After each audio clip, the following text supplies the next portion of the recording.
when I was 36 years old, and it talked about infertility. And I thought, oh my gosh, I'm already past that age. And I went home and I started to cry and thought, well, eventually I want to have an option.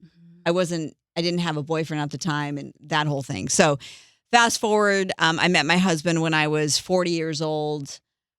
We were going to start the IVF journey right before COVID hit, but then I got scared with COVID.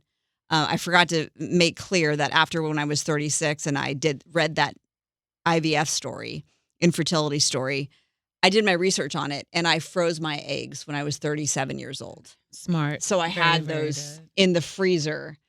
And so when I got married, we had that to fall back on. And we went through this process starting in 2023. I'm doing the math in my head right now. And it's a really daunting process, IVF, and it's very it's painful how much it costs. And we can talk about that too. But here we are, and it was worth it. Despite how daunting it is and overwhelming, it was worth it all. Because it is out of reach for a lot of people. Because it is very expensive. Yeah. And it doesn't necessarily work the first time or even the second time or the third time.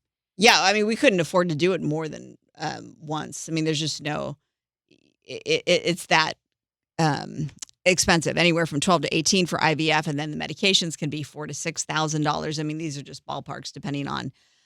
So it is a hindrance to a lot of women, which is such a shame. Fortunately, there are more companies that are coming out and paying for it, and offering that, which is amazing.